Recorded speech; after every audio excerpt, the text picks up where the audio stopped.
ചോദ്യമായിരുന്നു അല്ലേ? കറക്റ്റ് അല്ലേ? Good question. എത്ര മാർക്ക്? Full mark. ഇനി മുന്നോട്ട് ഇത് പ്രതീക്ഷിക്കുന്നു. അപ്പൊ ഞാൻ വന്നതാണ് സെല്യൂട്ട് എടുത്തു. കിട്ടുള്ളൂ, മറ്റേ വളയൊന്നും ഇവിടുന്ന് കിട്ടൂല. വള കൊടുത്തിട്ട് സ്വർണ്ണവള വാങ്ങിച്ചിട്ടുണ്ട്. ഡിവൈഎസ്പിയിൽ ഞാൻ സെല്യൂട്ട് അടിച്ചിരുന്ന ആളിപ്പോ എന്റെ അടുത്ത്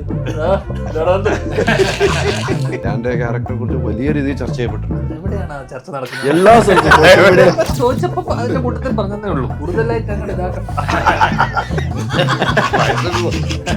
അതിന്റെ കാര്യങ്ങൾ കേറുവത്തല്ല ഞാൻ പറയുന്നത്. പക്ഷെ കേൾക്കുമ്പോ അങ്ങനെ തോന്നില്ല. നമ്മള് സിനിമയെ കുറിച്ചാണ് സംസാരിക്കാവൂ. അങ്ങനെ തോന്നിയില്ല സംസാരം കേട്ടപ്പോ. ഞാൻ ആർക്കെങ്കിലും വള കൊടുത്തിട്ടുണ്ടോ എന്നുള്ളത് ഈ സിനിമയായിട്ട് ഏത് രീതിയിലാണ് ബന്ധപ്പെടുത്തുന്നത് മനസ്സിലായില്ല. ആ സ്വഭാവമുള്ള ആൾക്കാരെ അടുത്ത് അറിയുകയും ചെയ്യാം, ചിലരുണ്ട്. ഇത് കാര്യങ്ങൾ പറയല്ലോ നമ്മള്. അതെ, ഞാൻ പൊതുവെ നമ്മളും പൊതുവല്ലേ പറയുന്നത്. ലുക്മാന്റെ ഒരു ചിരി അവിടെയാണ് അടുത്തറിയാന്ന് പറഞ്ഞപ്പോൾ തിരിച്ച 25 കാറുകൾ, 30 സ്കൂട്ടറുകൾ, 30 ഗോൾഡ് കോയിൻസ്, 60 ഇന്റർനാഷണൽ ട്രിപ്സ്, ദിവസേന 1 ലക്ഷം രൂപ, 25 കോടി രൂപയുടെ ഡിസ്കൗണ്ടുകളും സമ്മാനങ്ങളുമായി മൈജി ഓണം മാസ് ഓണം.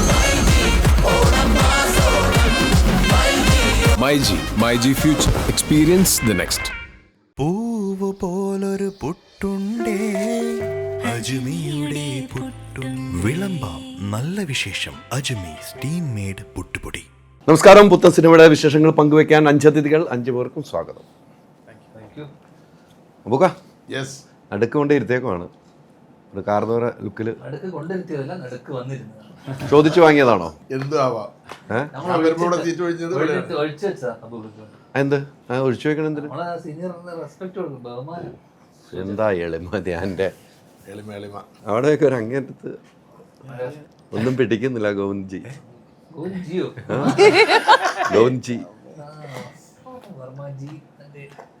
വീണ്ടും എന്ത് സംശയം? ഡൽഹിയിലുണ്ട് മോനെ പിടിപാട്. നിങ്ങളുടെ കാര്യമല്ല പറഞ്ഞ പുള്ളിയുടെ നേരെ തിരിഞ്ഞ. ഇന്ന് എന്തായാലും എൻ്റെ വരെ ആരുമല്ല, അബൂക്കയാണ്. അബൂക്കയായിട്ടാണ് നമ്മൾ യാത്ര. എന്തായാലും ഒരു നല്ല സിനിമ വീണ്ടും എത്തുന്നു. വള ഞാൻ ടീച്ചർ കണ്ടിരുന്നു, ഗംഭീരമായിട്ടുണ്ട്. അതിൽ വളയുമായിട്ട് ഉള്ള സബ്ജക്റ്റാണെന്ന് എനിക്ക് ടീച്ചറിലൂടെ മനസ്സിലാക്കാൻ കഴിഞ്ഞിട്ടുണ്ട്. അതിൽ 2 കഥാപാത്രങ്ങളൊക്കെ കാണിച്ചു പോകുന്നുണ്ട്, 2-3 കഥാപാത്രങ്ങൾ. അതിലേറ്റവും മുഖ്യമായിട്ട് വളയാണ് എന്നെനിക്ക് മനസ്സിലായി. ഇതിലാരാണ് ആദ്യം വളയെടുത്ത് പണയം വെച്ച ജീവിതത്തിൽ? ഞാൻ വെച്ചിട്ടുണ്ട്. ആദ്യമാണോന്ന് എനിക്കറിയാൻ പാടില്ല. വെച്ചിട്ടുണ്ട്. ഞാൻ വെച്ചിട്ടുണ്ട്.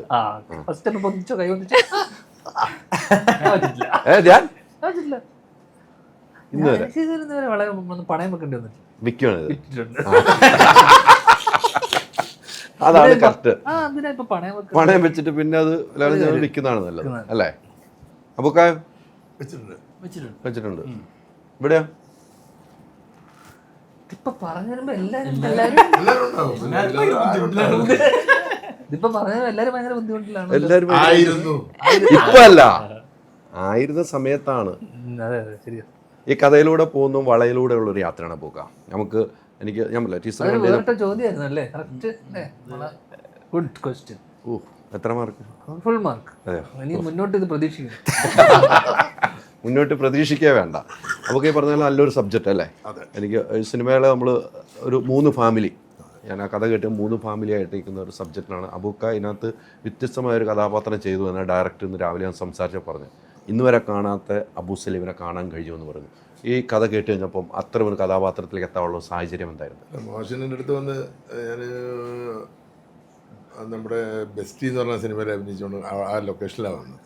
അന്ന് കഥ പറഞ്ഞു കഴിഞ്ഞപ്പോൾ തന്നെ ഞാൻ പറഞ്ഞു എന്തായാലും ഞാൻ ആ വേഷം ചെയ്യും. അപ്പോൾ ഡേറ്റിൻ്റെ കുറച്ച് പ്രശ്നം ഉണ്ടായിരുന്നു. അപ്പോൾ ഇന്ന ടൈം അത് നമുക്ക് നോക്കി ചെയ്യാം, എന്തായാലും നിങ്ങൾ തയ്യാറാണെന്ന് പറഞ്ഞ് അങ്ങനെ ആദ്യം പറഞ്ഞ ഡേറ്റിൽ നിന്ന് മാറി പിന്നെ ഒരു ഡേറ്റിലേക്കാണ് സിനിമ ഷൂട്ടിങ് തുടങ്ങിയത്. മുക്കത്തായിരുന്നു ഷൂട്ട്. അപ്പോൾ അതിൽ ചെയ്യാത്ത പല എന്താ പറയേണ്ടത്, നമുക്ക് ഒരുപാട് ഭയങ്കര എക്സ്പീരിയൻസ് ഉണ്ടായിരുന്നു. സെൻറ്റിമെൻറ്റ്സ് ആയിട്ടുള്ളതും അതുപോലെ ചില്ലറ കോമഡിയും ഫൈറ്റും അങ്ങനെ എല്ലാം കൂടിയിട്ടുള്ള എല്ലാ തരത്തിലും നമുക്കൊന്ന് അഭിനയിക്കാൻ കഴിഞ്ഞ ഒരു സിനിമയാണ് വള. അപ്പം അത് മാക്സിമം എന്നെ കൊണ്ട് പറ്റുന്ന രൂപത്തിൽ ഞാൻ നന്നാക്കി ചെയ്തിട്ടുണ്ടെന്നുള്ളൊരു വിശ്വാസം എനിക്കുണ്ട്. ബാക്കി ജനങ്ങൾ കണ്ടിട്ട് പ്രഷറാണ് തീരുമാനിക്കേണ്ടത്. ഈ ധ്യാനുമായിട്ടൊക്കെ ഇതിനു മുമ്പ് ധ്യാനം മുമ്പ് ഞാൻ ഹ്യൂഗിറ്റ എന്ന് പറഞ്ഞ പടത്തിലാണ് ഞങ്ങൾ ഒരുമിച്ച് അഭിനയിക്കുന്നത് ആയിട്ട്. അതിൽ ഞാൻ ഒരു പോലീസ് കോൺസ്റ്റബിൾ അല്ലേ, കോൺസ്റ്റബിളും ഞാൻ DYSP ആയിട്ട്.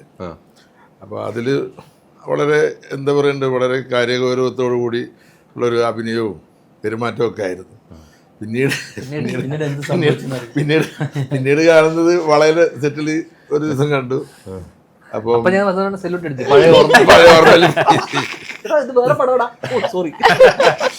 ഇപ്പൊ ഒരു സിനിമയിൽ ഞങ്ങൾ ഒരുമിച്ച് അഭിനയിച്ചുകൊണ്ടിരിക്കുന്നുണ്ട്. മറ്റേ ഇതിലില്ലേ അഭിനയിച്ചോണ്ടിരുന്ന എന്റെ ചിങ്കിടി ആയിട്ടാ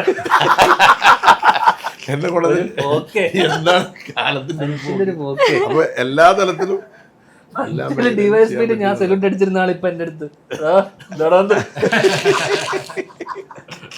അല്ല, അത് ഓരോ ക്യാരക്ടർ നമ്മൾ മാറി മാറി വരുവാണല്ലോ. ധ്യാന മാറ്റങ്ങൾ എന്തോരം സംഭവിച്ചിട്ടുണ്ട്. അതായത് ഈ സിനിമയിൽ ഞാൻ ഒരു മാറ്റം സംഭവിച്ചിട്ടുള്ള അഭിനയ ശൈലിയാണ് കൊടുത്തിട്ടുള്ളത്. അത് ആ ടീച്ചറിൽ പറയുന്നുണ്ട്, ആ വളയൊന്നും മാറ്റിയോ, ആര് പ്രായം ചെന്ന് അമ്മൂമ്മയുടെ അമ്മൂമ്മയുടെ വളയൊന്നും മാറ്റി വെക്കുന്ന പറയുന്നുണ്ട്. അപ്പോൾ ഒത്തിരി മനസ്സിലായി എനിക്ക്, വളരെ ഗൗരവമായിട്ട് അതിനകത്ത് അഭിനയിച്ചിരിക്കുന്നത്. ഞാൻ ഫുള്ളായിട്ട് സിനിമ കണ്ടിട്ടില്ല, ഫുൾ പോർഷൻസ്. പക്ഷേ ഡയറക്ടർ അഭിപ്രായം പറഞ്ഞ കൂട്ടത്തിൽ എൻ്റെ അടുത്ത് പറയണ്ടേ ധ്യാനെ കുറിച്ച് പറഞ്ഞല്ല. ധ്യാൻ വളരെ വ്യത്യസ്തമായ ധ്യാനെ കുറിച്ച് മാത്രം ചോദിക്കാനുള്ള ഒരു ലുക്മാൻ ഉണ്ടായിരുന്നു. ആരെ കുറിച്ചൊക്കെ ചോദിച്ചപ്പോ അതിന്റെ കൂട്ടത്തിൽ പറഞ്ഞതേ ഉള്ളൂ, കൂടുതലായിട്ട് അങ്ങനെ ഇതാക്കണം. അല്ല, ധ്യാൻ ചെയ്തു വരുന്ന വേഷങ്ങളിൽ നിന്ന് മാറിയിട്ട് ഒരിതാണ്, അതാ പറഞ്ഞത്. അത് കാണുക എന്നുള്ള ഒരു പ്രത്യേകത ഉണ്ടല്ലോ. പിന്നെ ഉറപ്പായിട്ടും പ്രഷർ കാത്തിരിക്കുക. ഇപ്പം ഓടുംകുതിര ചാടുംകുതിര കണ്ടപ്പോൾ ധ്യാൻ്റെ ഒരു വേഷം അത് ചർച്ച ചെയ്യപ്പെട്ടിരിക്കുകയാണ്. ഇപ്പോൾ ധ്യാൻ്റെ ക്യാരക്ടറെ കുറിച്ച് വലിയ രീതിയിൽ ചർച്ച ചെയ്യപ്പെട്ടിട്ടുണ്ട്. എവിടെയാണ് ചർച്ച നടക്കുന്നത്? എല്ലാ സ്ഥലത്തും സോഷ്യൽ മീഡിയയിലൊക്കെ ചർച്ച ചെയ്യുന്നുണ്ട്. ധ്യാൻ്റെ ക്യാരക്ടർ സോഷ്യൽ മീഡിയ എല്ലാം ചർച്ച ചെയ്യുന്നുണ്ടോ. ആ ചർച്ചയിൽ നിന്ന് മാറി വളയിലാണ് ചർച്ച വരുന്നത്, ധ്യാൻ്റെ കഥാപാത്രം. അങ്ങനെയാണ് ഓരോ സിനിമ കഴിയുമ്പോൾ കഥാപാത്രം വെച്ച് ചർച്ച ഉണ്ടാവണം. അങ്ങനെയാണ് ധ്യാൻ്റെ ഒരു ഉയർച്ച ഇങ്ങനെ വരുന്നുകൊണ്ടിരിക്കുന്നത്. അതിനൊരു മാറ്റം, അതിന്റെ കാര്യങ്ങൾ ഗൗരവത്തോടെ ഞാൻ പറയുന്നത്. കേൾക്കുമ്പോൾ അങ്ങനെ തോന്നുന്നില്ല. ഞാൻ സത്യസന്ധമായിട്ട് പറയാൻ, അതെ എന്നോട് പറഞ്ഞിരുന്നല്ലോ, നമ്മൾ സംസാരിച്ചില്ല. സത്യസന്ധമായ കാര്യം തന്നെയാണ്, ഒരു മാറ്റമില്ല. പക്ഷെ എന്തായാലും അബൂക്കായെ സംബന്ധിച്ചിടത്തോളം ഒത്തിരി വേഷങ്ങൾ ചെയ്ത് എത്ര നാളുകളായി സിനിമയിലേക്ക്. നമ്മൾ 50-ാം വർഷം അല്ലേ ആഘോഷിക്കാൻ പോവാണ് നമ്മൾ അടുത്ത ഓണത്തിന്. 50-ാം വർഷം ആഘോഷിക്കാൻ പോവാണ് ഞങ്ങൾ ഓണത്തിന്, അടുത്ത ഓണത്തിന്. 50 വർഷം മലയാള സിനിമയിൽ നിന്ന് ഒരാളാണ്. കുറച്ച് പറഞ്ഞു. അതിൻ്റെ ആഘോഷത്തിലേക്ക് ഞങ്ങൾ പോയിക്കൊണ്ടിരിക്കുക. അടുത്ത ഓണത്തിന് കോഴിക്കോട് വലിയ പരിപാടി നടത്താനാണ് തീരുമാനിച്ചിരിക്കുന്നത്. അതിനൊരു മാറ്റമില്ല. അത്രയും എക്സ്പീരിയൻസ് ഉള്ള ആളാണ് ഇപ്പോൾ നമ്മളോടൊപ്പം നിൽക്കുന്ന കാര്യത്തിൽ സംശയം. അത് തന്നെ നമുക്ക് വലിയ ഭാഗ്യമാണ്. അപ്പോൾ ഇപ്പോഴും ഈ സിനിമയിൽ ഇങ്ങനെ പ്രേക്ഷകർ ഇഷ്ടപ്പെടുന്നുണ്ട്. വീണ്ടും വീണ്ടും പല വേഷങ്ങളിലേക്ക് ഡയറക്ടറാണെയും പ്രൊഡ്യൂസറാണെയും വിളിക്കുന്നത്. പ്രേക്ഷകരുടെ ഇഷ്ടം തന്നെയാണ്. അപ്പോൾ ഈ സിനിമ കണ്ടിട്ട് പ്രേക്ഷകർ വിധി എഴുതും. അത് നമ്മൾ സ്വീകരിക്കാൻ തയ്യാറായിട്ട് തന്നെ ഇരിക്കുക. ലുക്മാനെ, എന്തുണ്ട് വിശേഷമൊക്കെ? നല്ല വിശേഷം. അപ്പോൾ വളരെ സിനിമയിൽ നല്ല കഥാപാത്രം, കുടുംബത്തിലെ മറ്റൊരു കുടുംബമായിട്ടാണ് ജീവിച്ചു പോകുന്നതെന്ന് എനിക്ക് മനസ്സിലായി.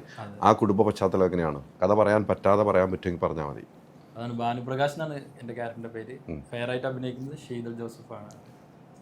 വിശാലാക്ഷി എന്നാണ് ക്യാരക്ടർ. ഈ രണ്ട് ക്യാരക്ടേഴ്സാണ്. ഇതാണ് ആ പെയർ. അങ്ങനെ എനിക്ക് തോന്നുന്നു ഇങ്ങനെ 3 പേഴ്സ് ഉണ്ട് ഈ സിനിമയിൽ. ഇങ്ങനെ 3 കല്യാണം കഴിഞ്ഞ കപ്പിൾസ് ഉണ്ട്. അപ്പോൾ ഇവരുടെ ലൈഫിലൂടെ പോകുമ്പോൾ ഇവരെ കണക്ട് ചെയ്യുന്നത് ഈ വളയാണ്. അപ്പോൾ അതാണ് സിനിമയുടെ ഒരു പോക്ക്. അങ്ങനെ നമുക്ക് പറയാനും പറ്റില്ല. പക്ഷെ ഒരു പോലീസ് ആണെന്ന് തോന്നുന്നു. പോലീസാണ്. ടീച്ചർ കണ്ടപ്പോൾ ഒരു പോലീസാണ്. വാർഷിക ഒരു ഫുട്ബോളോ ഏതോ ഒരു സംഭവത്തിൽ വന്ന് ഫൈറ്റ് വന്ന് ആവേശം കാണിക്കുന്നു. പോലീസിന്റെ ഒരു ആവേശം കാണിക്കുന്നുണ്ട്. അതൊക്കെ വീട്ടിലും അങ്ങനെ തന്നെ ഉണ്ടായിരുന്നോ? സിനിമയല്ല, വീട്ടിൽ ചോദിച്ചു, സിനിമയിലാ ചോദിച്ചു. സിനിമയിലെ ആവേശം ഫൈറ്റ് വീട്ടിലൊന്നുമില്ല. പിന്നെ കുടുംബത്തിലുണ്ടാവുന്ന ചെറിയ ചെറിയ ഫൈറ്റുകൾ ഉണ്ടാവുമല്ലോ, അത്ര ഫൈറ്റുകളൊക്കെ ഉണ്ട്. ആ ഫൈറ്റുകളൊക്കെ ഉണ്ടല്ലേ. എന്തായാലും ലുക്മാൻ കുറേ സിനിമകൾ ഇങ്ങനെ ചെയ്ത് വരുന്നുണ്ട്. ചെയ്ത സിനിമകൾക്ക് വ്യത്യസ്തമായ കഥാപാത്രം കിട്ടുന്നുണ്ട്. ഈ ഒരു കഥാപാത്രം കിട്ടിക്കഴിഞ്ഞപ്പോൾ ലുക്മാൻ്റെ കയ്യിൽ എൻ്റെ വേഷം, ഞാൻ ചെയ്യുന്ന കഥാപാത്രം ഭദ്രമാണെന്ന് തോന്നാനുള്ള ഒരു എലമെന്റ് എന്തായിരിക്കും? ഭദ്രമാണെന്ന് തോന്നാതെ ആദ്യം ഡയറക്ടർക്കാണ് അത് ഇതിനെ കൊണ്ട് ചെയ്യിക്കാൻ പറ്റും എന്നുള്ളൊരു തോന്നേണ്ടത്. അതാണ് തോന്നിയോണ്ടായിരിക്കും എന്നോട് അത് ചെയ്യാമെന്ന് പറഞ്ഞത്. പിന്നെ എനിക്കെന്ന് പറയുന്നത് ഇങ്ങനെ ഗ്രാജുവലി ഇത് ചെയ്യുന്തോറുമാണ് ഞാൻ അത് എനിക്ക് ഓക്കെ ആണ് എന്നുള്ളൊരു സാധനത്തിലോട്ട് വന്നത്. അത് കംപ്ലീറ്റ് ഓക്കെ ആണെന്ന് അറിയണമെങ്കിൽ അത് പ്രേക്ഷകർ കണ്ടിട്ട് പറയണം. ഉറപ്പായിട്ടും. ധ്യാൻ്റെ കയ്യിൽ എങ്ങനെയാണ് ഭദ്രമെന്ന് ചോദിക്കണം. ധ്യാൻ കിട്ടുന്ന കഥാപാത്രങ്ങൾ മാക്സിമം ഭദ്രതയോടുകൂടി കാത്തു സൂക്ഷിക്കുന്ന ഒരു വ്യക്തി തന്നെയാണ്. അത് ഏത് സിനിമയ്ക്കും ആ സിനിമ രീതിക്ക് യാത്ര ചെയ്യുന്നുണ്ട്. അത് എത്ര രാത്രി ആയാലും എത്ര പകലായാലും ഒരേപോലെ നിൽക്കുകയും പ്രൊമോഷൻ ആണെങ്കിലും അങ്ങനെ യാത്ര ചെയ്യുന്ന ആളാണ് ധ്യാൻ എന്നുള്ള കാര്യത്തിൽ യാതൊരു സംശയം. അത് ഉള്ളിൽ നിന്ന് തന്നെ പറയുന്ന കേട്ടോ, ഈ നേരത്തെ പോലെ ആക്കിയെന്ന് പറയല്ല കേട്ടോ, ഉള്ളിൽ നിന്ന് തന്നെ ഞാൻ പറയുന്ന കാര്യമാണ്. ഈ ഒരു കഥാപാത്രം ധ്യാനിനെ സംബന്ധിച്ചിടത്തോളം ഒരു ചലഞ്ചായിരുന്നു ഈ കഥാപാത്രം. ചലഞ്ചിങ് ആയിട്ടില്ല, ഇത് കേട്ടപ്പോൾ ഒരു ഇഷ്ടം തോന്നി. കാരണം കുറച്ചൊരു നെഗറ്റീവ് ഷെയ്ഡുള്ള ഒരു ക്യാരക്ടറാണ്. ഇത് അധികം അങ്ങനെയുള്ള ഇതൊന്നും ചെയ്തിട്ടില്ല മുന്നേ. അപ്പോൾ അത് പിന്നെ ലുക്കും അപ്പിയറൻസ് ഒക്കെ തന്നെ ഒരു പോങ്ങനായിട്ടുള്ളൊരുത്തനാണ് പൊതുവെ. അതങ്ങനെ നമുക്ക് ഇഷ്ടമുള്ള ക്യാരക്ടേഴ്സാണ്. നമ്മൾ പുറമേ കാണുന്ന ചില ആൾക്കാരുണ്ടല്ലോ, അപ്പോൾ കണ്ടിട്ടുണ്ട് അങ്ങനത്തെ ആൾക്കാരെയൊക്കെ ഞാൻ ജീവിതത്തിൽ കണ്ടിട്ടുണ്ട്. ഇങ്ങനത്തെ കുറേ ആൾക്കാരെ ഈ സ്വഭാവമുള്ളതും ഈ രീതിയിൽ വസ്ത്രം ധരിക്കുന്നതായിട്ടുള്ള ആൾക്കാരെയൊക്കെ തന്നെ കണ്ടിട്ടുണ്ട്. അപ്പോൾ ഇവരെയൊക്കെ ഒബ്സർവ് ചെയ്തിട്ടുണ്ട് വളരെ കീനായിട്ട്. അത്ര സ്വഭാവമുള്ള ആൾക്കാരെ അടുത്തറിയുകയും ചെയ്യാം ചിലരുണ്ട്. എന്ത് കാര്യങ്ങൾ പറയുമല്ലോ നമ്മള്. അതെ അതെ, ഞാൻ പൊതുവെ പറഞ്ഞു. നമ്മളും പൊതുവല്ലേ പറയുന്നത്. ലുക്മാന്റെ ഒരു ചിരി അവിടെയാണ് അടുത്തറിയാന്ന് പറഞ്ഞപ്പോൾ തിരിച്ച അടുത്തിരിക്കുമ്പോ അബൂക്കാണ് അടുത്തിരിക്കുമ്പോൾ അടുത്തറിയാൻ ഏറ്റവും സുഖം. ഞാൻ ഒത്തിരി അകന്നായിരിക്കണം. സാർ നിങ്ങൾ അത്തരം ആൾക്കാരെ അറിയാവുന്നതുകൊണ്ട് തന്നെ നമുക്ക് അവരെ എളുപ്പമായിരുന്നു, റിലേറ്റ് ചെയ്യാൻ പറ്റും ഉറപ്പായിട്ടും. അങ്ങനെ കൂടുതൽ പറയണോ? വേറെ ഇത്ര മതി, എല്ലാം ഓക്കെ ആയിട്ടുണ്ട്, എല്ലാം ഓക്കെ ആയിട്ടുണ്ട്, ഒരു കുഴപ്പമില്ല. പക്ഷെ നേരെ കഥാപാത്രത്തിലേക്ക് വന്നു കഴിയുമ്പം ശ്രീനാഥ് ഭാസിയുടെ നായിക അതിൽ നിന്ന് നേരെ വന്നിട്ട് ധ്യാൻ്റെ കൂടെയാണ് അഭിനയിക്കുന്നത്. അസാദി എന്ന സിനിമയിൽ ഗംഭീര പെർഫോമൻസ് ആണ് കേട്ടോ, ഗംഭീരമായിട്ട് ചെയ്തിട്ടുണ്ട്. അവിടെ നിന്ന് നേരെ വന്നിട്ട് വേറൊരു കഥാപാത്രത്തിലേക്കാണ് മാറി. ഭാസിയുടെ നായിക ധ്യാൻ്റെ നായികയായി മാറി. എങ്ങനെയുണ്ടായിരുന്നു എന്നോട് നായികയെ കുറിച്ച്? രവീണ എനിക്ക് അത്ര വർഷങ്ങളായി പരിചയം നമുക്കറിയാലോ, അമ്മ മുതൽ പരിചയമുള്ളല്ലോ നമുക്ക്. പക്ഷെ ഇതിലേക്ക് വന്നപ്പോൾ ശ്രീനാഥ് ഭാസിയുടെ നായിക നേരെ ധ്യാനിലേക്ക്. ശ്രീനാഥ്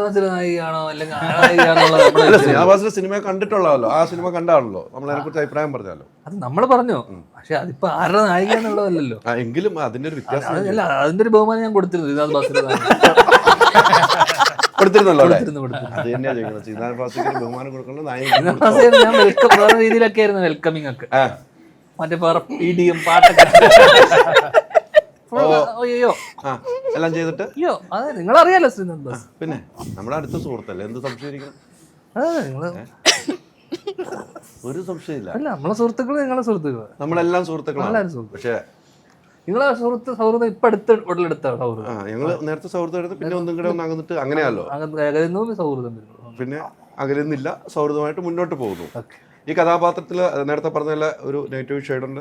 പക്ഷെ അതോടൊപ്പം തന്നെ ആളുകൾക്ക് ഇഷ്ടപ്പെടുന്ന ഒരു കഥാപാത്രം എന്ന് പറയുകയും ചെയ്യുന്നുണ്ട്.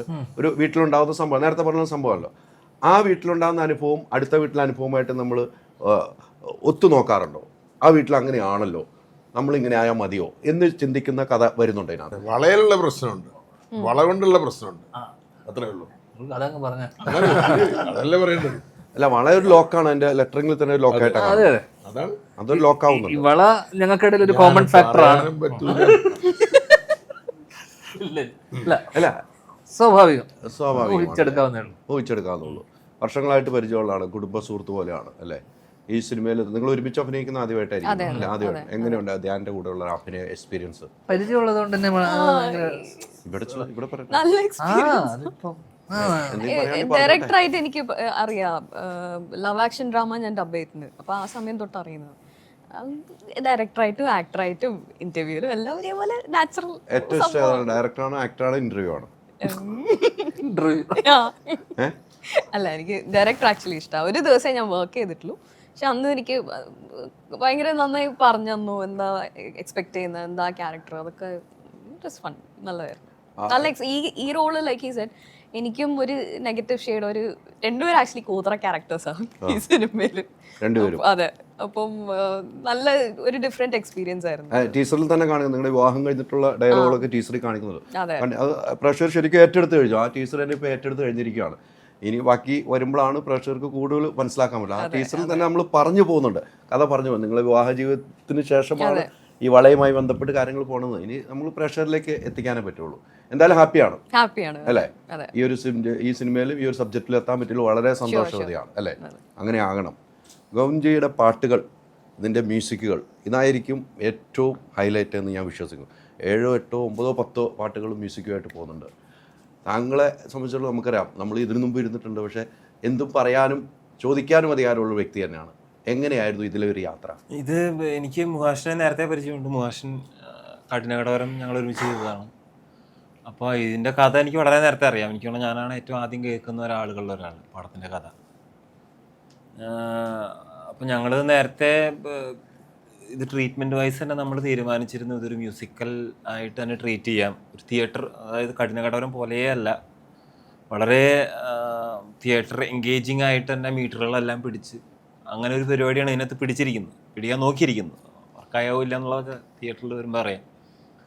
അങ്ങനെ ഫോഴ്സ്ഫുള്ളി ചെയ്തതല്ല. ഞങ്ങൾ പ്ലാൻ ചെയ്തപ്പോൾ 4-5 പാട്ടോ മാക്സിമം ഉണ്ടായിരുന്നുള്ളൂ. പിന്നെ ഞങ്ങൾ തമ്മിൽ ഡിസ്കഷൻ്റെ ഭാഗമായിട്ട് വന്ന പാട്ടുകളാണല്ലോ, ചെറിയ ചെറിയ പാട്ടുകളാണ്. അപ്പോൾ അങ്ങനെ ഒരു വേൾഡ് ഓഫ് സൗണ്ട് ഉണ്ടാക്കാൻ ശ്രമിച്ചിട്ടുണ്ട് വള എന്ന്. ബേസിക്കലി ആ പടം ഭയങ്കര ചെറിയൊരു സ്ഥലത്ത് നടക്കുന്നതാണെങ്കിലും അതൊരു ഫാൻറ്റസി വേൾഡിലോട്ട് പ്ലേസ് ചെയ്യാനാണ് മ്യൂസിക്കലിയും നമ്മൾ ട്രൈ ചെയ്തിരിക്കുന്നത്. അതായത് ഭയങ്കര ഒരു എക്സ്ട്രാ ലാർജർ ദാൻ ലൈഫ് സാധനം ഇതിനകത്ത് കൊടുക്കുന്നുണ്ട്. കാരണം ഈ വള എന്ന് പറയുന്ന ചെറിയ സാധനത്തിൽ നിന്ന് ഇവർക്ക് എല്ലാവർക്കും ഉണ്ടാകുന്ന ഇമോഷനിൽ ഉണ്ടാകുന്ന വ്യത്യാസമാണ് പടം മുഴുവൻ.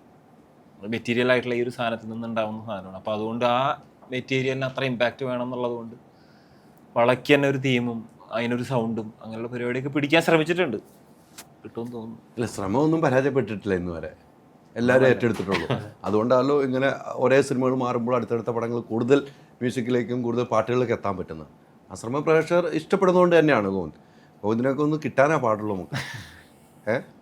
ധ്യാനൊക്കെ പ്രത്യേക മ്യൂസിക് കൊടുത്തിട്ടുണ്ടോ? ധ്യാൻ ചേട്ടാ ഞങ്ങൾ ഒരുമിച്ചാണുള്ള ഞങ്ങൾ അഭിനയിച്ചിട്ടുണ്ട്. നടനും കൂടെ അല്ല, അത് നടനൊന്നുമല്ല, അതിനകത്ത് അല്ല, ഇതില് നടൻ നമ്മളല്ല, അതിനും നടൻ എന്ന് തന്നെയല്ല പറയണത്. ശരി ശരി ശരി, അങ്ങനെയല്ല പറയണ. നിങ്ങളും നടനാണല്ലോ. അങ്ങനെ അത് പറയാൻ വേണ്ടിയല്ലേ പറയാതിരിക്കുന്നത്. നമ്മളൊക്കെ നടന്മാരല്ലേ? അല്ലേ? അപ്പൊ ഇതിലൊരു സീനിൽ ഗംഭീരമായിട്ട് ചെയ്തിട്ടുണ്ട്. ധ്യാനോടൊപ്പം തന്നെയാണോ? പുള്ളിയുടെ ഒപ്പമാണ് ചെയ്തിരിക്കുന്നത്. അത് ഇച്ചിരി കഠിനമായിരുന്നോ? ഇല്ല, പുള്ളിയാണ് എനിക്ക് പറഞ്ഞെന്നൊക്കെ. എനിക്ക് എങ്ങനെ ചെയ്യണം, ഡയലോഗ് പോലെ എഴുതിയത് പുള്ളിയാണ്. കാരണം മലയാളത്തിലാണ് മുഹാഷ്, ഞാൻ എൻ്റെ തമിഴ് ക്യാരക്ടറാണ്. ഞങ്ങൾ 3 പേരാണ് ഉള്ളത്. ഞങ്ങൾ 3 പേരും ചെന്നൈയിൽ നിന്നാണ്. ഞങ്ങൾക്ക് അങ്ങനെ 3 പേരുടെ അടുത്തും പറഞ്ഞ് ഡയലോഗ് എഴുതിക്കോളാം, മലയാളം കൺവേർട്ട് ചെയ്യാൻ പറഞ്ഞു. ഇയാൾ എന്തൊക്കെയോ പറഞ്ഞു, ഞാനത് പറഞ്ഞു. ധ്യാൻ എന്തൊക്കെ പറഞ്ഞു കൊടുത്തിട്ടുണ്ട്, അതാണ് പറഞ്ഞേക്കണത്. ഞാനത് പറഞ്ഞിട്ടുണ്ട്. ഇനി നല്ല ലൈൻസ് അത്, നല്ല ലൈൻസാ, വില്ലൻ ടച്ച് ഉള്ള ലൈൻസ് അല്ല. വർക്കായ ഒരു ക്യാരക്ടറിലെന്നാ ഒന്നാണ് അല്ലേ? അപ്പൊ വർക്കായ ഒരു ക്യാരക്ടറിൽ ധ്യാൻ എഴുതിയ ഡയലോഗോട് കൂടി ഈ സിനിമയിൽ എഴുതിയതല്ല, അത് മലയാളത്തിലേക്ക് തമിഴ് ഡയലോഗ് മലയാളത്തിലേക്ക് ഒന്ന് മലയാളത്തിൽ തമിഴിലേക്ക് തർജ്ജിമ ചെയ്തു എന്നുള്ളത് മാത്രമേ. തമിഴിൽ തർജ്ജിമ ചെയ്ത് കൊടുത്തോ?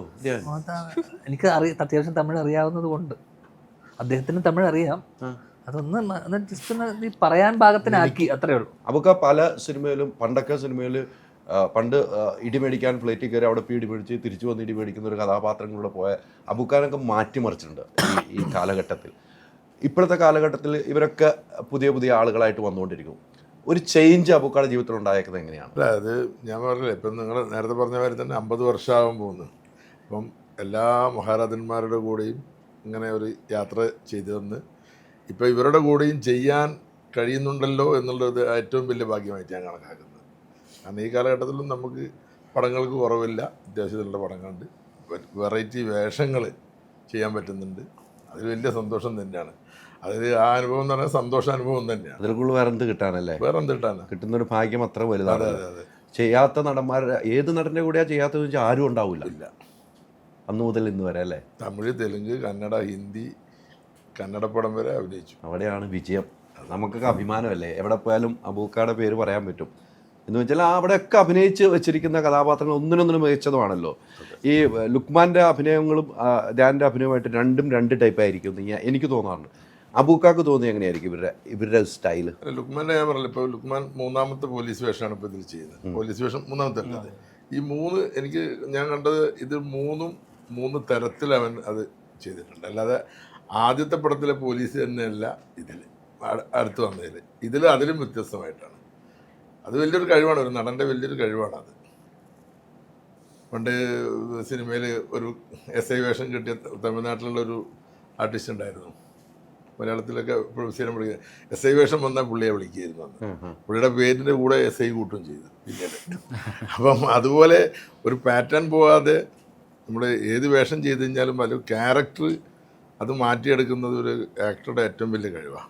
അത് ലുക്മാൻ ചെയ്തിട്ടുണ്ട്. അത് വലിയൊരു ആ വലിയൊരു സംഭവം കേട്ടോ. ഇപ്പോൾ ജിംഖാനയിൽ തന്നെ അദ്ദേഹത്തിൻ്റെ ആ കോച്ചിൻ്റെ. അത് വെരി ടഫായിട്ടുള്ള ആ ഒരു അത് പുള്ളിയുടെ ലുക്കിൽ ആ സാധനമുണ്ട്. അതൊക്കെ വരുന്നത് വലിയ കഴിവാണ്. ധ്യാൻ്റെ എങ്ങനെ ഇവിടെ എന്താ പറഞ്ഞു? ഞങ്ങള് ഒരുമിച്ച് ജിംഖാന കഴിഞ്ഞിട്ട് രണ്ടാളും ഒരുമിച്ചാണ് പിന്നെ ഇതിന് വന്നത്. ഇതിലേക്ക് നേരെ വന്നല്ലേ? ഞങ്ങൾ ഒരുമിച്ച് ഇങ്ങനെ പോകുന്നുണ്ട്. ധ്യാൻ്റെ ഞാൻ പറഞ്ഞില്ലേ, നേരത്തെ പറഞ്ഞു, ഈ പടത്തിൽ ഇതുവരെ ചെയ്തിട്ടുള്ള വേഷങ്ങളിൽ നിന്ന് മാറിയിട്ടുള്ള ഒരു തരത്തിലുള്ള ആക്ടിങ് പാറ്റേണും എല്ലാം മാറ്റിയെടുത്തിട്ടുണ്ട്. അത് സിനിമ കാണുമ്പോൾ എല്ലാവർക്കും മനസ്സിലാവും, വെറുതെ പറയുന്നതല്ല, അത് ആണ്. ഈ ധ്യാന് കിട്ടിയിരിക്കുന്ന അഭിനയപാഠം ഉണ്ടല്ലോ, ശ്രീചേട്ടൻ്റെ മോനാണ്, ജ്യേഷ്ഠനുണ്ട്, എല്ലാം ഉണ്ട്. ആ ഒരു അഭിനയപാഠം എങ്ങനെയാന്ന് വിലയിരുത്തിയിട്ടുണ്ടോ? നിങ്ങൾ ഇത്ര സീനിയറാണ്, ധ്യാൻ്റെ ഒരു അഭിനയപാഠം വിലയിരുത്തിയിട്ടുണ്ടോ? പിന്നെ ഞാൻ അത് പറഞ്ഞല്ലോ, ഞാൻ പിന്നെ ഹിഗിറ്റ എന്ന് പറഞ്ഞ സിനിമയിലാണ് ഞങ്ങൾ ഒരുമിച്ച് അഭിനയിച്ചത്. അപ്പോൾ അതിൽ വളരെ പക്വതയായിട്ട് തന്നെ അഭിനയിച്ചിട്ടുണ്ട്. എനിക്ക് വളരെ കാലത്തെ എക്സ്പീരിയൻസ് ഉള്ള ഒരു ആക്ടർ പോലെ തന്നെ എനിക്ക് ഫീൽ ചെയ്തത്. ഞങ്ങൾ തമ്മിലുള്ള സീനായിരുന്നു കൂടുതലും എനിക്ക് അതിലുള്ളത്. നന്നായി ചെയ്തിരുന്നുണ്ട്. നല്ല അത് അറിഞ്ഞ് ചെയ്യാനുള്ളൊരു കപ്പാസിറ്റി ഉണ്ട്. പിന്നെ കിട്ടുന്ന കഥാപാത്രങ്ങൾ അങ്ങനെ നല്ല നല്ല കഥാപാത്രങ്ങൾ വന്നാൽ മാത്രമേ ആർക്കും ചെയ്യാൻ പറ്റുള്ളൂ. അപ്പോൾ വെറൈറ്റി ആയിട്ടുള്ള കിട്ടിക്കഴിഞ്ഞാൽ, ഇപ്പം ഇതിൽ ചെറിയൊരു പൊടിക്ക് വില്ലൻ ക്യാരക്ടർ പോലത്തെ ഒരു ആണ്, അത് വളരെ ഗംഭീരമായി ചെയ്തിട്ടുണ്ടെന്നുള്ളത് തന്നെയാണ്. ഞാനിപ്പം ഈ ഇടയ്ക്ക് ഇറങ്ങിയ സിനിമകളെല്ലാം ഒന്നിനൊന്നിനും മികച്ചതായിട്ട് തിയേറ്ററിൽ നല്ല റെസ്പോൺസ് കിട്ടുന്ന കാലഘട്ടമാണ്. ഈ ഓണം വലിയ രീതിക്ക് റെസ്പോൺസ് കിട്ടുന്നത്. നമ്മൾ ഓരോ സിനിമ ഇറങ്ങുമ്പോൾ നമുക്ക് ഭയമുണ്ടാവും, ചിലപ്പോൾ നമ്മുടെ സിനിമ ഇനി എങ്ങനെയാവും എന്നുള്ള അങ്ങനെ ഒരു ഭയപ്പാട് ധ്യാൻ്റെ ജീവിതത്തിൽ ഉണ്ടാകാറുണ്ടോ സിനിമ ഇറങ്ങുമ്പോൾ? ഇല്ല അങ്ങനെയൊന്നും അല്ല, അങ്ങനെയല്ലല്ലോ സിനിമ. ഇതിപ്പോൾ ആക്ടേഴ്സ് നമ്മൾക്ക് സംബന്ധിച്ചിടത്തോളം ഇത് തുടർന്ന് കൊണ്ടുപോവുക എന്നുള്ളതാണല്ലോ. പിന്നെ വരുന്നതാണല്ലോ ചെയ്യാൻ പറ്റുമോ. വിജയിക്കണം എന്നുള്ള ആഗ്രഹമുണ്ട്. തീർച്ചയായിട്ടും നമ്മൾ വർക്ക് ചെയ്ത സിനിമകൾ നമുക്ക് വളരെ പേഴ്സണൽ ആണല്ലോ. അത് ഓടണമെന്നും അല്ലെങ്കിൽ അതിനോടൊരു ഇഷ്ടം തീർച്ചയായിട്ടും ഉണ്ടാവും. പക്ഷെ സിനിമക്കൊരു ഫേറ്റ് ഉണ്ടാവുമല്ലോ. അത് എന്താണെങ്കിലും നമ്മൾ വൺസ് നമ്മൾ ചെയ്യേണ്ട ജോലികളൊക്കെ കൃത്യമായി വൃത്തിയായി ചെയ്ത് വെക്കുക. ബാക്കി നമ്മൾ ലീവ് ഇറ്റ് ദ ഓഡിയൻസ് എന്നുള്ളത് മാത്രമേ ഉള്ളൂ. പ്രത്യേകിച്ച് ഇങ്ങനെ ഒരു ഉദാഹരണം പറഞ്ഞുതരാം. നല്ല നല്ല സിനിമകൾ, ഇഷ്ടംപോലെ സിനിമകൾ, നല്ല സിനിമകൾ, കൂടുതൽ ഓടാതെ പോയ സിനിമകളുണ്ട്. വലിയ കാര്യമൊന്നും ഇല്ലാത്ത സിനിമകൾ ഗംഭീരമായിട്ട് ഓടിയിട്ടുമുണ്ട്. അതൊക്കെ നമ്മളെ മലയാളി പ്രേക്ഷകരുടെ ഇടയിലുള്ള ഒരു സംഭവമാണ്, അല്ലേ? അതെ അതെ അതെ. നമ്മൾ പിന്നീട് ടി വിയിലെ സിനിമ കാണുമ്പോൾ ഒരു നല്ല സിനിമയാണല്ലോ, ആ സമയത്ത് പോകില്ല, പിന്നീട് കാണുമ്പോഴാണ് നല്ല സിനിമയാണ്. അപ്പോൾ ഈ കാലഘട്ടത്തിൽ എന്ന് പറഞ്ഞു കഴിഞ്ഞാൽ സോഷ്യൽ മീഡിയ കൂടുതൽ വന്നതുകൊണ്ട് സിനിമയെക്കുറിച്ച് ഇപ്പം നമ്മൾ തന്നെ ഇപ്പോൾ ഇതൊരു പ്രൊമോഷനാണ്. അപ്പോൾ അതിൽ കൂടെ ആൾക്കാർക്ക് സിനിമ മനസ്സിലാക്കുവാനും, ഇപ്പം നമ്മളിപ്പോൾ ഇത്രയും സംസാരിച്ച കാര്യത്തിൽ വള എന്ന സിനിമയുടെ മാക്സിമം കാര്യങ്ങൾ നമുക്കിതിൽ പറയാൻ പറ്റി. അപ്പോൾ ഓഡിയൻസ് സിനിമ ഒന്ന് കാണണം എന്ന്. മുമ്പ് അതില്ല. മുമ്പ് സിനിമ റിലീസായി കഴിഞ്ഞാൽ അത് കണ്ട് ആൾക്കാർ മോശമാണെന്ന് ഒരാൾ ഒരു ടോക്ക് വന്നു കഴിഞ്ഞാൽ പിന്നെ ആ സിനിമ കയറില്ല. പിന്നെ സിനിമ കണ്ട് ഇഷ്ടപ്പെട്ട് പിന്നെ ഒരു കാര്യം കൂടെ ഉണ്ട് കേട്ടോ. ഇപ്പോഴത്തെ കാലത്ത് എന്തൊക്കെ പറഞ്ഞാലും നമ്മൾ കണ്ടിട്ട് തീരുമാനിക്കാന്നുള്ളൊരു വിഭാഗം ആൾക്കാരുണ്ട്. കാരണം കൂടുതൽ നല്ലതും ചീത്തയും പറയുന്നത് കൊണ്ട് ആൾക്കാർ സിനിമ നമ്മൾ കണ്ടിട്ട് തീരുമാനിക്കാം, അങ്ങനെ കുറേ സിനിമകൾ കയറി വന്നിട്ടുമുണ്ട്. ഇത് അതിനൊന്നും വരില്ല. ഇത് കണ്ടു കഴിഞ്ഞാൽ നല്ല അഭിപ്രായം തന്നെ വരുള്ളൂ, കാണും ആൾക്കാർ. എന്തായാലും വള കണ്ടു കഴിഞ്ഞാൽ വള മേടിച്ച് വീട്ടിൽ പോവും. ഭാര്യയ്ക്കാണ് പെങ്ങൾക്കാണ് അനിയത്തിക്കാണ് വള കൊടുക്കാം. അതാണ് ഈ സബ്ജക്റ്റ്. ഞാൻ ജീവിതത്തിൽ ആദ്യം വള മേടിച്ചു കൊടുത്ത ആർക്കായിരിക്കും? കോളേജിൽ പഠിക്കുമ്പോഴോ സ്കൂളിൽ പഠിക്കുമ്പോഴോ അങ്ങനെ അവിടെ വാങ്ങിച്ചു കൊടുത്തു. അല്ല, നമ്മള് പണ്ടൊക്കെ ഉത്സവപ്പറമ്പിൽ കുപ്പിവള വാങ്ങി കൊടുക്കുന്ന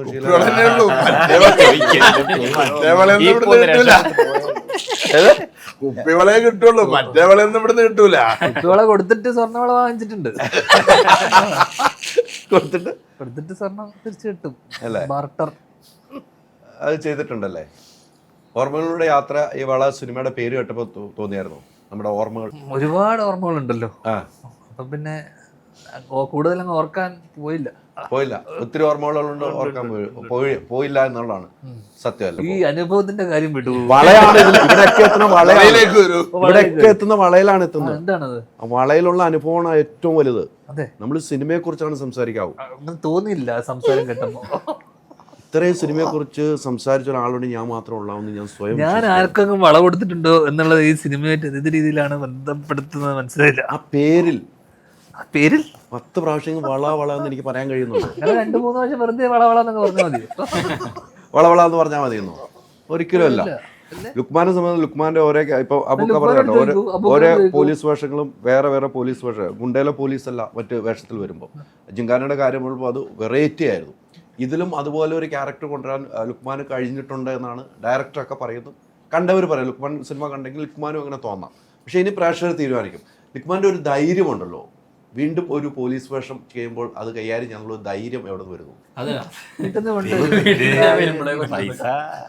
പൈസ അല്ല, അത് എന്താ ഇതിന്റെ റൈറ്റേഴ്സും ഇതിന്റെ മേക്കേഴ്സ് തരുന്ന കോൺഫിഡൻറ്റ് തന്നെയാണ് അതിന്റെ ധൈര്യം. പിന്നെ അത് ഞാൻ പറഞ്ഞില്ല, ഇതൊക്കെ നമുക്കിപ്പോൾ ഒന്നും പറയാൻ പറ്റില്ല. റിലീസിന് ശേഷം ഉള്ള ആളുകൾ എങ്ങനെ അത് നന്നായിട്ടുണ്ടോ, എൻ്റെ കയ്യിൽ ഭദ്രമായിരുന്നോ, ക്യാരക്ടർ വർക്കായോ എന്നുള്ളതൊക്കെ അവരാണ് തീരുമാനിക്കുക. ശരിക്കും അവരാണ്, നമ്മളൊക്കെ എത്രത്തോളം പറഞ്ഞാലും ഇതിൻ്റെ ഒരു ജഡ്ജ്മെൻറ്റിൽ അവരാണ് ഇതിൻ്റെ ഒരു ഫൈനൽ റിസൾട്ട് പറയാം. അതിന് വേണ്ടിയിട്ട് തന്നെയാണ് നമ്മൾ സെപ്റ്റംബർ 19 വേണ്ടി വെയിറ്റ് ചെയ്യുന്നത്. പക്ഷേ ഒരു കാര്യം കേട്ടോ, മോഹസിൻ കഥ പറയുമ്പോൾ നമ്മൾ എന്താണ് ക്യാരക്ടർ എന്നുള്ളത് അതിലേക്ക് നമ്മൾ ആയിക്കഴിയും. ആ തരത്തിലാണ് അവതരിപ്പിച്ചിട്ടുള്ളത്. അത് വലിയൊരു പ്രത്യേകത ഉണ്ട്. അല്ല, അദ്ദേഹത്തിന്റെ ആദ്യ സിനിമയാണെങ്കിൽ ഗംഭീര സിനിമയായിരുന്നു. ആണ്. അദ്ദേഹത്തിന്റെ യാത്ര വലുതായിരുന്നു. ആ സിനിമയ്ക്കുള്ള ഒരു യാത്ര, വലിയൊരു യാത്ര ചെയ്തൊരു വ്യക്തിയാണ്.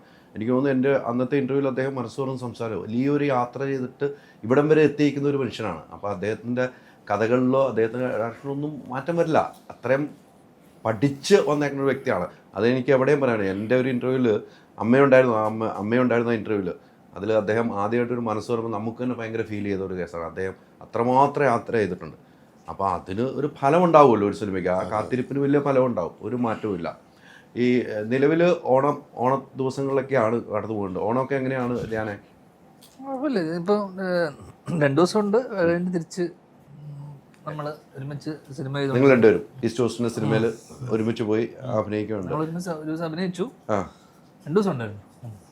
തിരിച്ചങ്ങോട്ട് പോകണം. എന്ത് തുറന്നു പറയാവുന്ന ഒരു സുഹൃത്തുക്കളുണ്ടാവും, ചില കാര്യങ്ങൾ മറച്ചു വെക്കുന്ന അങ്ങനെ ഒരു സുഹൃത്തുണ്ടോ? അങ്ങനെ ഒരു സുഹൃത്ത് ഞാനെല്ലാം തുറന്നു പറയാറില്ലേ? ഉണ്ട്. എന്നോടെല്ലാം തുറന്നു പറയാറില്ലേ? ഒന്നുമില്ല. ഇവിടെ പറയാൻ പറ്റുമോ? ഒന്നുമില്ല കേട്ടോ. അങ്ങനെ ഒരു നമുക്ക് ജീവിതത്തിൽ എപ്പോഴും ഒരാളുണ്ട്. നമ്മൾ സിനിമയിൽ വരുമ്പോഴാണെങ്കിലും സിനിമയിൽ നിന്ന് പോകുമ്പോഴാണെങ്കിലും നമ്മൾ പഠിക്കുന്ന കാലഘട്ടത്തിലാണെങ്കിൽ അങ്ങനെ ഒരു സുഹൃത്ത് ഓരോ സിനിമകൾ കഴിയുമ്പോഴും ഒന്ന് പങ്കുവയ്ക്കാൻ പറ്റുന്ന ഒരു സുഹൃത്ത് സിനിമയ്ക്ക് പുറത്തുനിന്ന് ഉണ്ടാവാറുണ്ടോ? ഉണ്ടായിട്ടുണ്ടോ? കുറേ സുഹൃത്തുക്കൾ ഉണ്ടാവാറുണ്ട്. ഒരാളെന്ന് മാത്രമല്ല, കുറേ നമ്മുടെ ലൈഫിലും സിനിമക്കകത്തും പുറത്തും ഇപ്പോൾ ഇവിടെ വരുമ്പോഴും അങ്ങനെ എല്ലായിടത്തും സുഹൃത്തുക്കളുണ്ട്. അവരോട് കാര്യങ്ങൾ പറയാൻ പറ്റുന്ന സുഹൃത്തുക്കൾ അല്ലേ? അങ്ങനത്തെ ചില കാര്യങ്ങൾ പറയാൻ പറ്റുന്നവരുണ്ട്, പറയാൻ പറ്റാത്തവരുണ്ട്. ഓരോ പീരീഡ് അതാണ്. അല്ലാതെ അങ്ങനെയാണ് പോകുന്നത്. അതാണ്, അല്ലാതെ കണ്ടിന്യൂ അങ്ങനെ പോകുന്നില്ല ആരും. ഒരു സിനിമാ നടൻ എന്ന നിലയ്ക്ക് സിനിമയിൽ വന്നു കഴിഞ്ഞപ്പോൾ ഉണ്ടായ ഒരു അനുഭവങ്ങൾ ഉണ്ടാകും. ചില സിനിമകൾ നമ്മൾ വിജയിക്കും, ചില സിനിമ പരാജയപ്പെടും. അതിൽ ലുക്മാനെ സംബന്ധിച്ചുള്ള ചെയ്യുന്ന വേഷങ്ങൾ ഭദ്രമാകുന്നുമുണ്ട്. പക്ഷെ ചില സിനിമകൾ അബുക്ക നേരത്തെ പറഞ്ഞല്ലോ, ചില സിനിമ അതിൽ ലുക്മാൻ ഉണ്ടാകുന്ന ഒരു വിഷമം ഉണ്ടാവുമല്ലോ. ആ സിനിമ ഇതിലും കൂടുതൽ മാർക്കറ്റ് ചെയ്തെങ്കിൽ വിജയിക്കാൻ പറ്റുമായിരുന്നു, അല്ലെങ്കിൽ ആ സിനിമ ഒന്ന് പൊക്കിയെടുക്കാമായിരുന്നു, അത്ര നല്ല കഥയാണ്. അങ്ങനെ തോന്നിയിട്ടുണ്ടാവുമോ പല സിനിമകളും? അല്ല, ഈ സിനിമ എന്ന് പറഞ്ഞാൽ പല ഫാക്ടേഴ്സും ഉണ്ടല്ലോ ഒരു സിനിമയുടെ വിജയത്തിന്. ഇപ്പോൾ ഈ മാർക്കറ്റിംഗ് മാത്രമല്ല, പല കാര്യങ്ങളുണ്ടല്ലോ. എല്ലാം കൂടി ഒത്ത് ഇങ്ങനെ വരുമ്പോഴാണ് ഈ സിനിമയുടെ വിജയം പരാജയം. പിന്നെ പ്രേക്ഷകർ അപ്പോഴത്തെ സമയം, റിലീസ് ചെയ്യുന്ന ടൈം. ഇപ്പോൾ നേരത്തെ പറഞ്ഞില്ലേ, ചില സിനിമ നല്ല സിനിമ ചില ഓടാതെ പോകുന്നത്.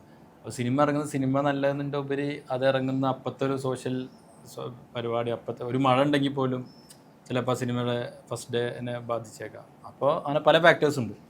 സിനിമയുടെ പരാജയം വിജയമൊന്നും അങ്ങനെ നമുക്ക് മുൻകൂട്ടി നിശ്ചയിക്കാനും പറ്റില്ല.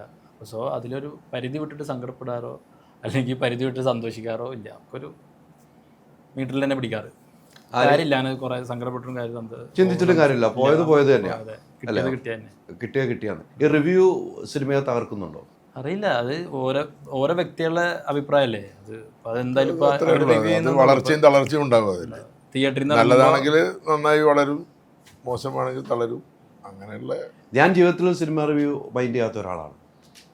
അതെ ഞാൻ നേരത്തെ പറഞ്ഞല്ലോ, അത് ഒരു സിനിമ കണ്ടിട്ട് നമ്മൾ തീരുമാനിക്കാന്നുള്ള ആ ഇതിലേക്ക് പ്രേക്ഷകർ മാറി തുടങ്ങി. ഇപ്പൊ ഇത് പറയുന്നത് വെറുതെയാണ്, നല്ലതാന്ന് പറയുന്നതും വെറുതെയാണ്, ചീത്തയാന്ന് പറയുന്നതും വെറുതെയാണ്.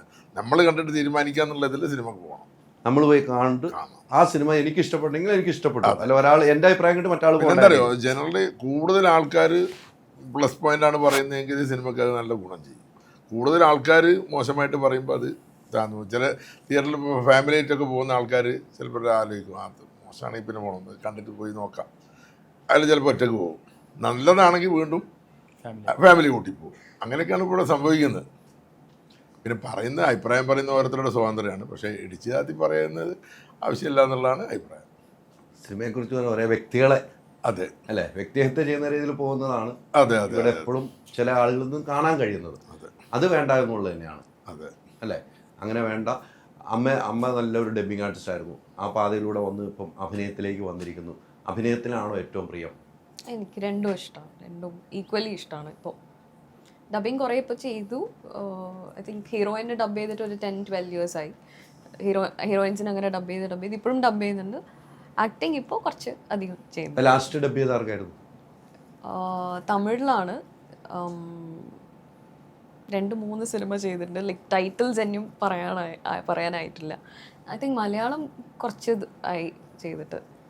തമിഴ് ചെയ്യുന്നതാണോ എളുപ്പം, മലയാളം ചെയ്യുന്നതാണോ ഡബ്ബിങ്ങിൽ? തമിഴല്ലേ? ഒരു മലയാളിയായ പെൺകുട്ടിക്ക് തമിഴ് ചെയ്യുന്നതാണ് ഏറ്റവും എളുപ്പം അല്ലേ? Chennai, born and brought in Chennai. അപ്പം അതാ കുറച്ചും കൂടി.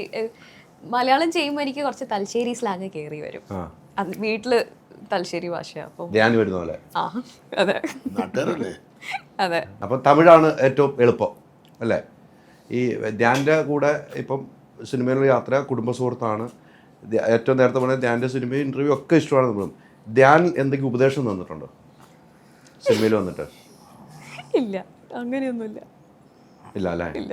അബുക്കയുടെ ജീവിതത്തിൽ ഏറ്റവും വലിയ യാത്ര ചെയ്തേക്കുന്ന ഒരു സിനിമ ജീവിതമുണ്ട്. ഏറ്റവും ആ ഒരു സിനിമ ഏതായിരിക്കും? നമ്മുടെ ജീവിതത്തിൽ ഏറ്റവും വലിപ്പം കൂടിയ ഒരു സിനിമ. ആ വലിപ്പം കൂടിയ സിനിമ ചെയ്യുമ്പോൾ നമുക്കൊരു വലിയ സന്തോഷം. അങ്ങനെ ഒരു സിനിമ ഏതായിരിക്കും? അത് ആദ്യത്തെ സിനിമ രാജൻ പറഞ്ഞ കഥ. അതിൽ വന്നാണ് ഒരു സിനിമ. കഥ അറിയും, പുള്ളിക്ക് അറിയാതൊക്കെ. ആ സിനിമയാണ് പറഞ്ഞ കഥ എന്താന്ന് ചോദിച്ചു കഴിഞ്ഞാൽ എപ്പോഴും നമുക്ക് ആദ്യത്തേതാണല്ലോ. അത് 76 ആ കാലഘട്ടത്തിൽ ഇങ്ങനെ അതല്ലേ? അതിൽ വില്ലൻ ക്യാരക്ടറാണ്. വില്ലൻ എന്ന് പറഞ്ഞാൽ ഉരുട്ടിക്കൊല്ലുന്ന പോലീസ് രാജനെ. രാജൻ കൊലപാതകമാണ്. സുകുമാരനാണ് ഹീറോ. അവിടെ നിന്ന് തുടങ്ങിയ യാത്ര 2025 വളയിൽ വന്ന് നിൽക്കുകയാണ്. ലുക്മാനും ധ്യാൻ്റെ കൂടെ നിൽക്കുന്നു. ഉരുട്ടിക്കൊല്ലാൻ പറ്റട്ടെ ആശംസിക്കുന്നു. എന്തായാലും വളരെ സൂപ്പർ ഹിറ്റ് ആകട്ടെ. വളയിലൂടെ യാത്ര. ആ സിനിമ 19-ാം തീയതി റിലീസാണ്. നമ്മൾ സിനിമ കണ്ട് ഇറങ്ങുമ്പം നേരെ അബൂക്ക പറഞ്ഞ പോലെ നമ്മൾ പറഞ്ഞ് ആളുകൾ കയറുക. മറ്റുള്ള അഭിപ്രായം കേട്ടിട്ട് സിനിമയ്ക്ക് പോകാതിരിക്കുക. നമ്മൾ സ്വയം പോയി ഈ സിനിമ കണ്ട് നമ്മുടെ അഭിപ്രായം നമ്മൾ മറ്റുള്ളവരെ അറിയിക്കുക. ആ സിനിമയുടെ ഒരു വിജയം ഒരിക്കലും നഷ്ടമാവില്ല. വള ഒരിക്കലും നഷ്ടമല്ല. വള എന്ന് വെച്ചാൽ നഷ്ടപ്പെടുന്നേയില്ല. വള എപ്പോഴും നമുക്ക് ജീവിതത്തിൽ വേണ്ട ഒരു സാധനമാണ്. ആ വളയുടെ യാത്ര ഗംഭീരമായിട്ട്. വളയാണ് വട്ടത്തിൽ കറങ്ങി ഇങ്ങനെ പോയി നീളത്തിൽ പോട്ടെ. Thank you very much.